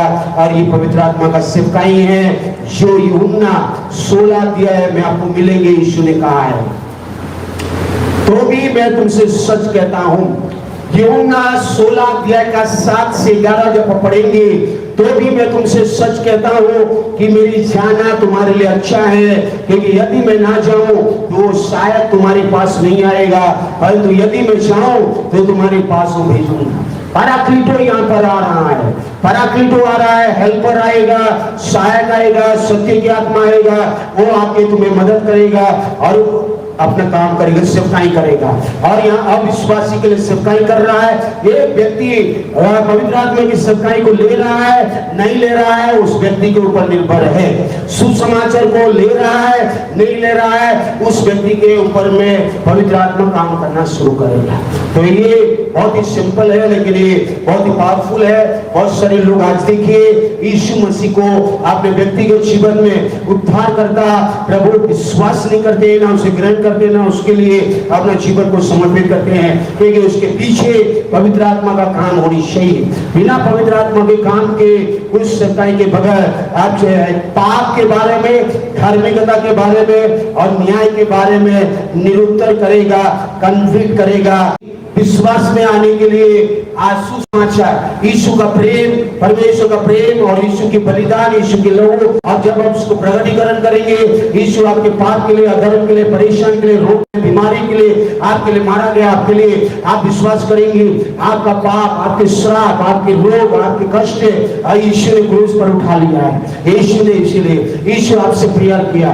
यीशु नहीं चाहता है कि आप परेशान हुए, यीशु नहीं चाहता है कि आप नष्ट हो जाए। यीशु आपसे प्रेम करते हैं, परमेश्वर आपसे प्रेम करते हैं, पवित्र आत्मा यहाँ आपका उनके लिए काम कर रहा है। आज उनके पाप से निकलने के लिए काम कर रहा है, पाप से समझने के लिए काम दे रहा है, और धार्मिकता और न्याय के बारे में भी वो काम करता रहेगा। और ये काम करने का आज ये पवित्र आत्मा के साथ मिलकर एक व्यक्ति अगर सुसमाचार को आज इससे चलता है तभी जाके होगा। बहुत सारे लोग आज ग्रहण नहीं करते हैं क्योंकि पवित्र आत्मा का काम नहीं हो रहा है। आज ये सुसमाचार वचन तो फैल रही है, वचन तो जाके तो बोल रहे हैं अरे यीशु ऐसा किया वैसा किया, लेकिन आत्मा का काम नहीं हो रहा है क्योंकि आत्मा का काम सही रीति से लोग नहीं ग्रहण कर पा रहे हैं। मेरे बहनों, पवित्र आत्मा ही एक व्यक्ति को पाप और धार्मिकता का न्याय का बोध दिलाएगा, फिर विश्वास में लाएगा। ये उसका काम है, उसका काम है। एक व्यक्ति, हमारा काम केवल नहीं है, हम साथ देते हैं। याद रखिए, हम साथ देंगे, ध्यान से सुनिए, हम साथ देते हैं, लेकिन इसको लाने और उसका मन को बदलने का काम पवित्र आत्मा का काम है।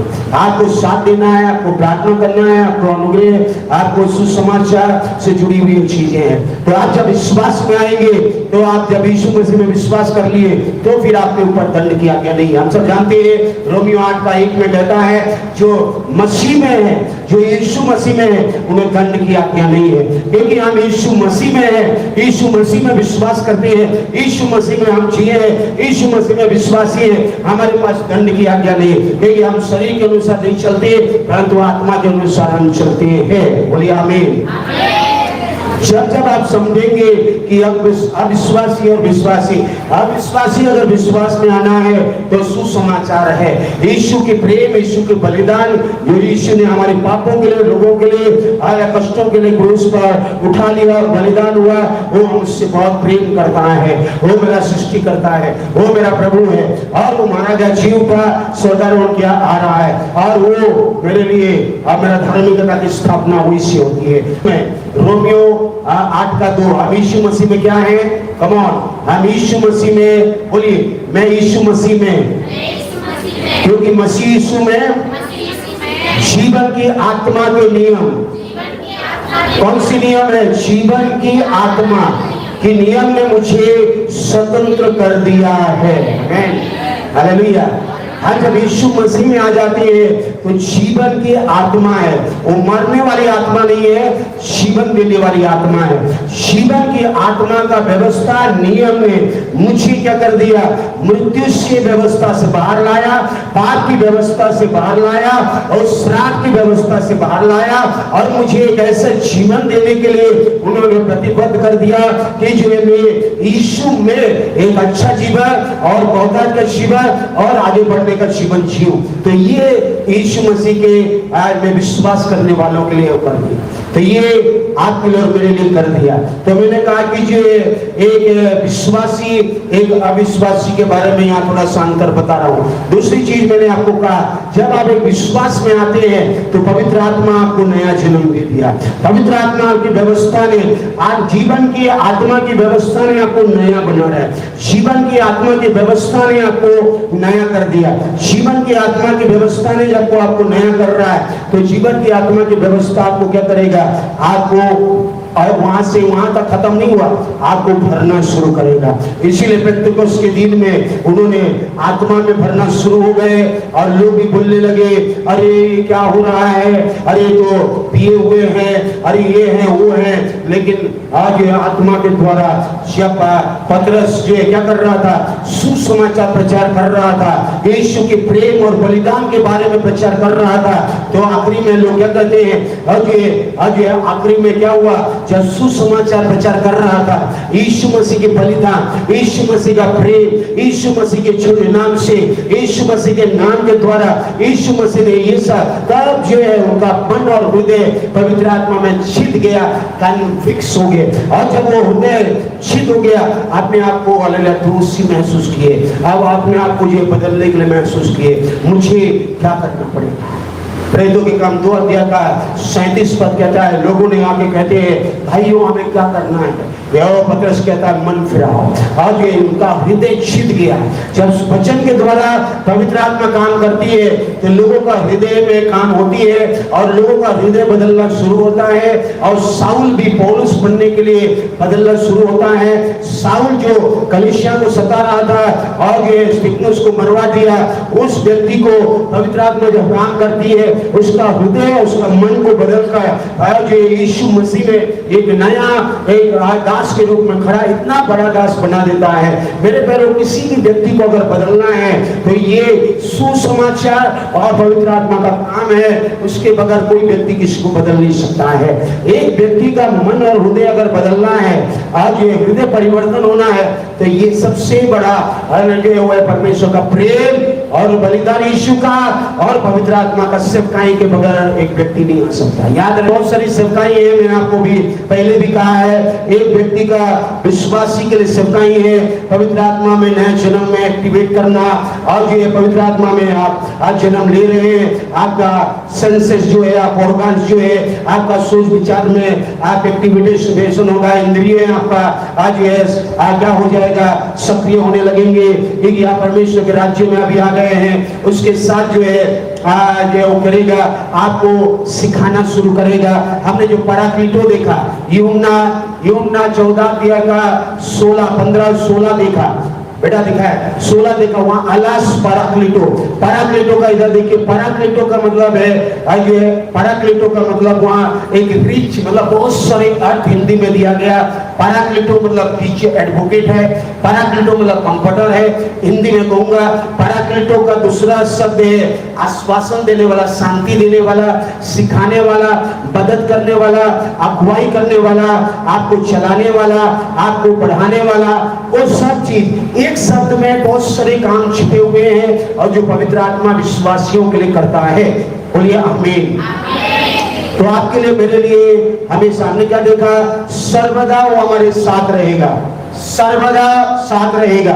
और वो क्या करेगा, हमें बढ़ाएगा, हमारे हाथ पकड़ के चलाएगा, हमें सिखाएगा, हमें शांति देगा, हमें मदद करेगा, हमें पापों से बचाने के लिए काम करेगा, हमें सशक्त करेगा, हमें हेल्प प्रार्थना करने में शक्ति देगा, हमें रिन्यू करेगा, नया करेगा, हमारे जीवन में आज छुटकारा देगा, स्वतंत्र करेगा, आजाद करता रहेगा। ये सब काम वगैरह आज सेवकाई वो करता रहता है विश्वासियों के लिए। तो जितने हैं विश्वासी जो लेंगे वो करेगा, जो नहीं लेंगे वो नहीं अनुभव करेंगे। तो याद रखिए, वो हर काम करने के लिए दिया गया। जो भी यीशु काम करके गया है वो यीशु आपके लिए और मेरे लिए करेगा। हमारे शरीर के लिए करेगा, हमारी आत्मा के लिए, प्राण के लिए, हमारे कार्य क्षेत्र में करेगा, हमारे लोगों का मन को बदलेगा, हमारे लिए राजाओं का मन बदलेगा, अधिकारियों का मन बदलेगा, हमारे लिए उनका मन अच्छा करेगा, हमारे विरोध में कोई है उनका मन को बदलेगा। मतलब आप बोल गिना दीजिए, आप बोलिए, पूछिए तो मैं बता सकता हूँ आपके लिए क्या क्या नहीं कर सकता। मतलब सब कुछ कर सकता है आपके लिए। सेवकाई वो कर रहा है जो आपको जरूरत है और आपके लिए कर रहा है। लेकिन विश्वासी उसको अनदेखा करते हैं, उसकी सेवकाई को लेते नहीं है, तो आपके लिए वो नहीं कर पाता है, कई बार नहीं कर पाता है। तो याद रखिए, विश्वासी का जीवन में आज पवित्र आत्मा की सेवकाई है और सेवकाई विश्वासी इसको लेना चाहिए। इसको रिसिपिएंट कहता है। ये तीसरा एरिया है जो पवित्र आत्मा की सेवकाई को एक विश्वासी ले अपने जीवन में अलग अलग क्षेत्र में, तो विश्वासी क्या करेगा, परमेश्वर उसे ऊंचे स्थान पर लेके चलेगा। हालेलुया। तो 5 हमने पिछले बार या कई बार हमने सीखा है, एक बार और मैं आपको दूंगा। पहला वो सेवकाई करता है, इसके अंतर्गत है आपको आपके इंद्रियों को जो अविश्वास से थे और विश्वास में आ गए, तो आपकी सोच इंद्रियों को बदलना शुरू करेगा। आपकी इंद्रियों को क्या करेगा, अजय सक्रिय बनाना शुरू करेगा। तो स्पिरिचुअल आत्मिक इंद्रियों को सक्रिय बनाएगा। नंबर 2 मैंने कहा है, आपको नया करेगा, मतलब आपको प्रकाशन देगा, वचन को समझने के लिए देगा। तीसरा है आपको गाइड करेगा, मार्गदर्शन, आपको दिशा निर्देश। चौथा है आपको मन को बदलेगा। 5 पांचवा है सशक्तिकरण करेगा। तो पहला है आपकी आत्मिक इंद्रियों को क्या करेगा, जागरूक करेगा। पहले जैसे थे वैसे नहीं होंगे, क्योंकि पहले जैसे थे वैसे नहीं बनेंगे। पहले अगर आप नफरत करते हैं, इधर देखिए, पहले आप नफरत करते थे, अभी आप प्रेम करेंगे। पहले अगर आपके मन में गलत विचार आता था, तो अभी आपके विचार बदल जाएंगे। आप पहले जैसे सोचते थे, अभी आप नहीं सोचेंगे, क्योंकि पहले आप अविश्वासी थे, विश्वास में आए, धीरे धीरे धीरे वो काम किया, आपके विचार बदल गए। पहले आप कोई भी चीजों के लिए कुछ भी कर देते थे, सोचते थे अरे वो ऐसा कर रहा है ऐसा, अभी आप ऐसा नहीं सोचेंगे। आप धीरज धरेंगे, वचन को सोचेंगे, वचन को लेंगे और सोचेंगे कि नहीं मेरे लिए अच्छा हो रहा है, मेरे लिए, मैं आपकी इंद्रियों को एक्टिवेट करेंगे और आपकी इंद्रियों को हमेशा पॉजिटिवली आपको सोचना शुरू करेंगे, क्योंकि यहाँ पर पवित्र आत्मा आपके साथ होगा। आप अगर पहले जैसा सोच रहे हैं, पहले जैसा सोचकर बोलने की कोशिश कर रहे हैं, तो फिर आपकी आत्मिक इंद्रियां बदल नहीं रही है। तो मैंने आपको यह, पहले अगर माँ बाप को अनादर करते थे, विश्वास में उद्धार पाने पर माँ बाप को बात मानना शुरू करेंगे। आप जो है वचन को मानना शुरू करेंगे, आप अभिषिक्तों को मानना शुरू करेंगे, आप सबको प्रेम करना सीख जाएंगे, आपको जो शांति के साथ जीना शुरू कर देंगे। हर परिस्थिति में अपने जीवन को यीशु के प्रेम और शांति और आनंद में भरना शुरू कर देंगे। तो ये आत्मिक इंद्रियां आपको मदद करेंगी। आप किसी भी बातों के लिए परेशान नहीं होंगे, किसी भी बातों के लिए चिंता करके घबराएंगे नहीं, लेकिन आप जानते हैं मेरे मन में पवित्र आत्मा ने एक अलग जो वचन डाला है और कहा है किसी भी बात की चिंता ना करना, क्योंकि सब बातों में, सारी बातों में परमेश्वर के सम्मुख प्रार्थना निवेदन विनती के साथ धन्यवाद देकर चढ़ाना, तब परमेश्वर की शांति जो समझ से बाहर है तुम्हारे हृदय में और मन में यीशु मसीह में सुरक्षित रहेगा। आमीन। आप शांति के लिए कहीं भटकना नहीं पड़ेगा। ओ परमेश्वर ने ऑलरेडी दिया है पवित्र आत्मा के द्वारा आपके हृदय में, आपके मन में, आपके विचारों में यीशु मसीह में सुरक्षित रहेगा। फिलिपियों 4:6 और 7। तो याद रखिए आपका जीवन में जब आत्मिक, आज ये जो क्या बोलेंगे, आत्मिक इंद्रियां जब परिवर्तन होती है, सक्रिय होती है, तो फिर आप परेशान होना बंद कर देते हैं। आपको परेशानी से निकल के बाहर में आपके आप अच्छाई को देखते रहते हैं। बुराई के बीच में भी अच्छाई को निकलने के लिए परमेश्वर सामर्थ्य है, उसको अलग ध्यान लगाते हैं, उसकी ओर आपकी इंद्रियां काम करने लगती है। आपको अनदेखी चीजों को देखने लगते हैं, आप चीजों को, अनदेखी चीजों को देखने लगते हैं, आप जो अनदेखी चीजों को देखकर उसके लिए आप बढ़ने लगते हैं। तो याद रखिए ये परमेश्वर का काम है। जब आप अनदेखी आत्मिक इंद्रियां जैसे ही सक्रिय हो जाएगा विश्वासी के लाइफ में, आप ऐसी चीजों को देखेंगे जो आपने कभी देखा नहीं है। ऐसी जो अब्राहम के समान देखेंगे। अब्राहम को जब कहा एक बड़ी जाति बनाऊंगा, और ये बांझ है, नहीं है, आज ये बेटा नहीं है, और बोल रहा है बड़ी जाति बनाऊंगा। विश्वास किया, तेरा नाम बड़ा करूंगा। हाँ मैं विश्वास कर। आज चलने लगा, साल बीतते गए, लेकिन वो कहता है विश्वास करते गए, सिद्ध बनते गए। विश्वास की आंखों से वो देखा कि परमेश्वर ने जो कहा है वो कर रहा है, और उन्होंने कहा और करता गया।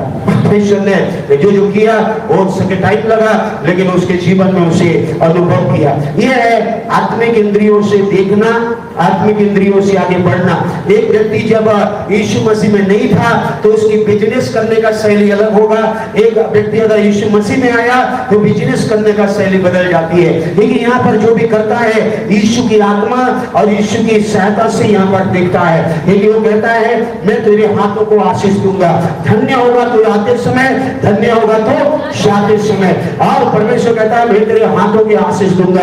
जब एक बिजनेस करता है इन हाथों से जब वो करता है तो ये आशीष को लेके चलता है, क्योंकि प्रभु आपके वचन में कहा है और आपके वचन में पवित्र आत्मा छिपी हुई है, और मुझे विश्वास है कि आप में ईमानदारी और सच्चाई के साथ जब मैं काम कर रहा हूं तो पवित्र आत्मा मेरे मिनिस्ट्री बिजनेस के काम को तो बढ़ा रहा है। मैं एक अविश्वासी और विश्वासी के आज हर कामों में अंतर आपको दिखेंगे। आपके सोच अलग हो जाएगा, आपकी आत्मिक इंद्रियों से द्वारा आपके कामों में आपको झलकने लगेंगे। आपके जीवन में आप जो करेंगे एक बेहतरीन, लोग भी बोलेंगे अरे ये पहले ऐसा था, लेकिन देखो आज के साइंस का जीवन बहुत ऐसे बढ़ रहा है। देखिए आपकी सोच विचार और बातचीत और इंद्रियां, आत्मिक इंद्रियों ने आपको बदल दिया है। आपके द्वारा लोग आशीष पाएंगे। आमीन। इसके लिए आपने पिछली बार भी पढ़ा, 1 Corinthians 2:14 में लिखा है कि जो आत्मिक चीजों को आपको नहीं जानना के लिए पवित्र आत्मा का काम वहां हो रहा है। मैं इसके बारे में ज्यादा नहीं कहूंगा, आप उसको पढ़िए। संसार के मनुष्य, सांसारिक मनुष्य आज उसको ग्रहण नहीं करता आत्मा की बातों पर, लेकिन वो मूर्खता की बातें हैं। लेकिन जो व्यक्ति आत्मा की बातों को समझता है उसके मन में पवित्र आत्मा काम कर रहा है। तो आप समझिए, पहला कुरिन्थियों 2:14 कहता है कि जो एक व्यक्ति, पहला कुरिन्थियों 2:14 आखिरी, परंतु शरीर मनुष्य परमेश्वर की आत्मा की बातें ग्रहण नहीं करता, क्योंकि वह उसकी दृष्टि में मूर्खता की बातें हैं, ना उन्हें जान सकता है, क्योंकि उनकी जांच आत्मिक विषय हो। तो यहाँ पर विश्वासी के जीवन में पवित्र आत्मा आपको क्या करेगा, आपकी सोच, आप उनके समान नहीं सोचेंगे, आप उससे बेहतर सोचना शुरू करेंगे। आप उनके समान नहीं बोलेंगे, उनसे बेहतर बोलना शुरू कर देंगे। तो ये आत्मिक इंद्रियों का सक्रियकरण है, सक्रियता है, जो विश्वासी के लाइफ में हमेशा होनी चाहिए। और होने के लिए, करने के लिए सफाई पवित्र आत्मा हमेशा कर रहा है। उसको आप ले नहीं ले वो अलग बात है, लेकिन जो है आपके जीवन, विश्वासी के जीवन में ये हमेशा वो कर रहा है। तो आप विश्वासी के जीवन में ये विश्वास करना पड़ेगा कि पवित्र आत्मा ही कर सकता है। वो है वचन का प्रकाशन और वचन का समझ आपको देगा, और आपको देने के लिए वो बुद्धि और समझ के, वचन को सिखाने का काम उसका है। वचन को आपको सिखाएगा और वचन को आपको सहायता करेगा। हमने यूहन्ना 14:16, जल्दी जल्दी मैं जा रहा हूँ, आपको वचन सिखाएगा। आपको क्या करेगा, वचन के प्रकाशन मतलब वचन के सिखाएगा। वचन किसने लिखा है, मैंने कहा है वचन जो आत्मा के द्वारा लिखी गई है, पवित्र आत्मा इसका लेखक है। और वचन अगर उसके लेखक के द्वारा छलकना चाहिए। कोई भी किताब कुछ भी लिखता है, कोई व्यक्ति कुछ भी किताब लिखता है तो उसकी छलक जो है किताबों में दिखती है। वैसे पवित्र आत्मा अगर लिखा है, पवित्र आत्मा का छलक इसमें दिखना चाहिए और हर विश्वासी समझना चाहिए। पवित्र आत्मा के द्वारा सिखाया जाना चाहिए, और हम ऐसे अपने संसार की रीति से नहीं सिखा सकते हैं। तो यहाँ यूहन्ना 14:26, परंतु सहायक, यीशु कह रहा है, पवित्र आत्मा जिसे पिता ने मेरे नाम से भेजेगा, देखिए मेरे नाम से भेजेगा, वो क्या करेगा, वो तुम्हें, बोलिए सब बातें, हेलो बोलिए सब बातें, एक नहीं, दो नहीं, तीन नहीं, सब बातें क्या करेगा, सिखाएगा। सब बातें मतलब आपको केवल आत्मिक बातें नहीं, आपको इस दुनिया में जीना कैसे है, काम कैसे करना है, रहना कैसे है, कैसे बढ़ना है, कैसे एक अच्छे जीवन जीना है, वो सब सिखाएगा। एक बच्चे को आप नहीं सिखाएंगे, बच्चे भटकेंगे, आपको सिखाना पड़ेगा। ऐसे ही परमेश्वर, नहीं तो बच्चे गलत चीजें सीखने से अच्छा है अच्छी चीज सीखना चाहिए। तो ये जो है यहाँ बाइबल कह रहा है, और जो बाइबल कह रहा है, पवित्र आत्मा एक विश्वासी को सब बातें, एक बातें नहीं, सब बातें, सब बातें, बोलिए वो पवित्र आत्मा, बोलिए मेरे साथ, बोलिए पवित्र आत्मा मुझे सब बातें सिखाएगा। आप सोच रहे हैं बात तो नहीं है, बाइबल कहती है सब बातें सिखाएगा। मुझे मिनिस्ट्री कैसे करना है, मुझे बिजनेस कैसे करना है, मुझे आगे कैसे बढ़ना है, मुझे काम कैसे करना है, मुझे कैसे एक अच्छे जीवन जीना है, कैसे मुझे यीशु के लिए आज अच्छे काम करके बढ़ने के बाद गवाही देना है, कैसे मुझे यीशु की महिमा करना है, यीशु की बड़ाई के लिए जीना है, मेरे जीवन से यीशु की महिमा होनी चाहिए। ये सब बातें वो सिखाएगा। जब तक वो नहीं सिखाएगा, आप नहीं सीखेंगे तो यीशु की महिमा नहीं होगी। आपको आपके चाल चलन से सब कुछ सिखाएगा कि आपको एक अच्छे जीवन दे। और वो जो कुछ मैंने कहा है, बाइबल में जो कुछ वचन लिखा है, यीशु ने कहा है, वो सब भी स्मरण दिलाएगा। इन बातों को सह नहीं सकते। 12 में यीशु कह रहा है, मैं बहुत सारी बातें तो कहना है लेकिन मैं नहीं कह पा रहा हूँ, ये लोगों को नहीं कहा, लेकिन कहा कि जब पवित्र आत्मा आएगा तब वो तुम्हें बताएगा, सिखाएगा और सब बातें बताएगा और आपको सहायता करेगा पवित्र शास्त्र के बारे में। फिर वो आएगा, वो कहा, फिर वो कहते हैं, परंतु जब वो आएगा, सत्य की आत्मा आएगा तो तुम्हें सारी सच्चाई के राहों पर चलाएगा। और हम उस बात पर हम उस वहां पर आएंगे नेक्स्ट मतलब नीचे में, वह अपने और से कुछ ना कहेगा, परंतु जो कुछ वो सुनेगा वो ही कहेगा, वो तुम्हें आने वाली बातें बताएगा। देखिए, आने वाली बातें बताएगा। अभी मैं नहीं कह पा रहा हूं क्योंकि तुम समझोगे नहीं, समझोगे नहीं, क्योंकि पवित्र आत्मा के बगैर तुम्हारी आत्मिक इंद्रियां क्या नहीं हुआ है, क्रियाशील नहीं हुआ है, एक्टिवेट नहीं हुआ है। विश्वासी के लिए पवित्र आत्मा की तीसरी सत्ताएं है, वो है मार्गदर्शन, गाइडेंस एंड डायरेक्शन। मार्गदर्शन और दिशा निर्देश करना। मैंने कहा था दिशा निर्देश यहाँ खड़े खड़े, हाँ वहां जाना, वहां पर है, और जो बोर्ड ऑफ पिक्चर जाना, फिर वहां जाना, फिर वहां जाना, फिर वो मिलेगा, फिर ये डायरेक्शन है, ये आप बता रहे हैं। लेकिन ये आज ये गाइड करना मतलब आप उस व्यक्ति के साथ चल रहे हैं, आप एक व्यक्ति को गाइड कर रहे हैं, यहाँ वैसे ऐसे। तो गाइडेंस हमेशा साथ चलता है, और जो दिशा निर्देश जो है और डायरेक्शन हमेशा आगे दिखाता है। आज ये तो डायरेक्शन कभी कभी परमेश्वर करता है। पवित्र आत्मा का डायरेक्शन का काम, डायरेक्शन देना या बताना। आज ये साल का पहला दिन में परमेश्वर की आत्मा ने मुझे कहा, इस साल तेरे लिए ये चीजें होने वाली है। मुझे डायरेक्शन दे दिया, इस साल मुझे ये से चलाऊंगा, इस साल तेरे लिए ये होने वाला। मई महीना से पहले परमेश्वर ने मुझसे कहा, भाई इस मई महीना बड़ी संभावना का महीना है, तेरे लिए बड़े बड़े सफलता हो रहे हैं, तेरे लिए बड़े बड़े काम हो रहे हैं। ये मैं डायरेक्ट कर रहा हूँ, ये मैं दिखा रहा हूँ, ये मैं आगे जो है दिखा रहा हूँ, निर्देश दे रहा हूँ, बता रहा हूँ, और उसको तू जान ले। और जब मैंने कहा, जब मैं उसके साथ चलना गया, तो मेरे लिए वो कर रहा है, आपके लिए कर रहा है, तो ये वो मेरे साथ चल रहा है, गाइडेंस कर रहा है। डायरेक्शन जब देता है आगे के लिए, लेकिन चलता रोज प्रतिदिन आपके साथ चलेगा, गाइड करेगा। तो ये याद रखिए, पवित्र आत्मा का ही कर सकता है। हमेशा आपके साथ, हमेशा आपको मार्ग नहीं दिखाएगा, दिशा नहीं दिखाएगा, मतलब डायरेक्शन नहीं देगा, लेकिन गाइडेंस जो है हमेशा आपको देगा, आपको हमेशा चलाएगा। कहाँ चलाएगा? सत्य की आत्मा है, इसलिए सत्य पर चलाएगा। यूहन्ना 16:13 जल्दी से पढ़ेंगे। परंतु जो अर्थात आएगा सत्य की आत्मा, वो तुम्हें सब सत्य की मार्ग बताएगा। यहाँ पर तुम्हें सत्य की मार्ग बताएगा। देखिए कहाँ बताएगा, कहाँ चलाएगा? सत्य की मार्ग में चलाएगा, क्योंकि वो अपने और से नहीं कहेगा, परंतु जो कुछ सुनेगा वो ही कहेगा, और यहाँ कहाँ लेके चलेगा। आज अगर वो लेके चलेगा तो आपके जीवन में कहाँ लेके जाएगा?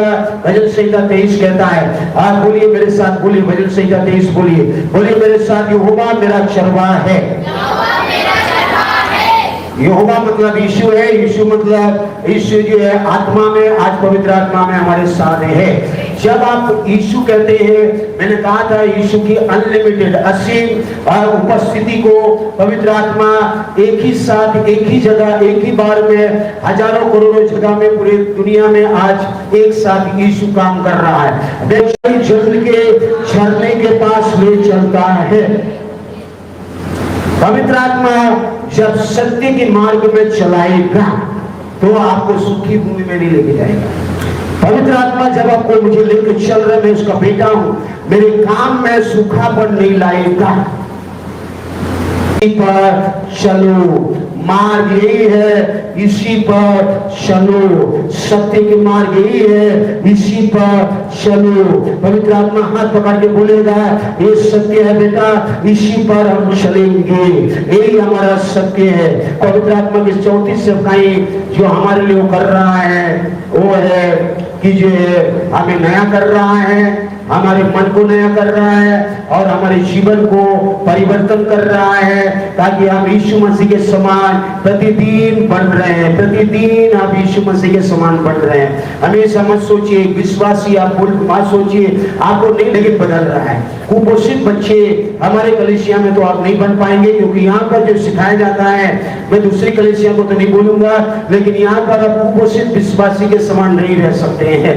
कुपोषित विश्वासी के समान आप नहीं रह सकते हैं। थोड़ा या ज्यादा आपको बदलेंगे, क्योंकि पवित्र आत्मा बदलता है। पवित्र आत्मा के बिना सहायता के कोई नहीं बदल सकता है, वचन के बिना सहायता से कोई नहीं बदल सकता है। अगर इस कलीसिया में आप रेगुलर हैं, आप रेगुलर आके वचन सुनते हैं, कम से कम संडे को आप सुनते हैं, तो मैं 100% कहूंगा कि आप बदल रहे हैं, आप यीशु में बढ़ रहे हैं, आप यीशु में उन्नति कर रहे हैं, और यीशु मसीह में आप बढ़ रहे हैं। हमें हमेशा 100% ये तो मैं गारंटी दूंगा। अगर आप यीशु के संगति में, इस कलीसिया में कम से कम बाकी दिन आप नहीं आ पाते हैं, लेकिन संडे को भी आप आते हैं, बाकी जो मिनिस्ट्री में आते हैं वो तो ज्यादा बदल रहे हैं और उस समय आपका मन बदल रहा है। यहाँ का जो रूपांतरण, मन परिवर्तन के बारे में जब बता रहा है तो आपका मन बदलना चाहिए। मन बदलाव के बारे में है या मन से जुड़ा है जो आपका मन बदलना चाहिए। यहाँ पर पहला पढ़िए फिलिपियों 2:5, फिलिपियों 2:5 और वहां पर लिखा है जैसा यीशु मसीह का मन था तुम्हारा मन भी ऐसा हो। जैसा यीशु मसीह का स्वभाव था तुम्हारा स्वभाव भी ऐसा हो। बोलिए जैसा यीशु का मन था ऐसा ही मेरा मन हो। आमीन। यीशु का मन फिर कैसा था? यह प्रश्न आती है फिर यीशु का मन कैसा था? यीशु का मन कैसा था फिर ये आपको समझना पड़ेगा। यीशु कैसे सोचते थे, यीशु कैसे मन में विचार करते थे, यीशु की सोचने की प्रणाली कैसी थी, फेथ लाइफ कैसा था। आज ये विश्वास प्रणालियों को कहते हैं। मैं आने वाले समय में आपके लिए इसके एक सब्जेक्ट है जो मैं सोच मन जो है एक सिस्टम से जो आपको बदलना पड़ेगा। परमेश्वर के वचन के अनुसार आपके माइंड को, आपके सोच को ढालना पड़ेगा, अनुरूप ढालना पड़ेगा। ये है यीशु मसीह का मन। यीशु मसीह ने अगर कहा, इधर देखिए, यीशु मसीह ने अगर कहा कोई तुम्हें एक थप्पड़ मारे तो दूसरा दांत भी दिखा दो, ये यीशु का मेंटालिटी को दिखाता है।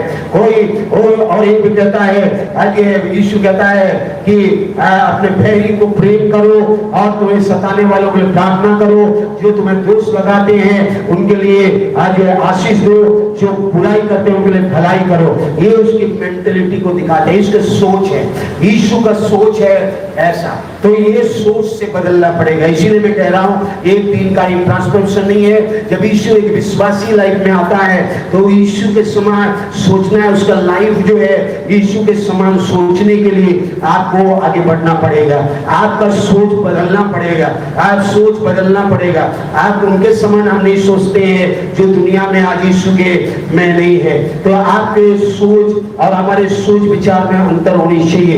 ये दुनिया के सोच और हमारे सोच में यीशु अंतर। हमारा सोच यीशु के साथ रहता है। तुम्हारा मन जो मसीह में था ऐसे ही आज तुम हमारा मन मसीह में हो। कहता है तो तुम में वही मन हो जो मसीह यीशु में था। दूसरे ट्रांसलेशन में कहता है तुम्हें वही दोष ना बने। कमाल इधर देखिए रोमियो 12 का 2 संसार के समान ना बने, संसार के समान ना बने, परंतु तुम्हारे मन के, देखिए मन आ गया, मन के नए हो जाने से, हमारे मन के नया होना चाहिए। तुम्हारा चाल चलन, बातचीत, तुम्हारा जीवन, तुम्हारा सब कुछ क्या हो जाए, बदलता जाए। ये नहीं कि बदल गया, नहीं, बदलता जाता है। और जिससे हम परमेश्वर की भली जो अच्छा है मेरे लिए, जो भागता है, जो सिद्ध इच्छा है, जो मेरे दुनिया में रखा है, उसको अनुभव करके मेरे जीवन का जीवन, एक फलदायक जीवन, एक अनुग्रह का जीवन जीकर दूसरों के लिए आशीष, अनुग्रह और उद्धार का कारण बन सकूं। बोलिए आमीन।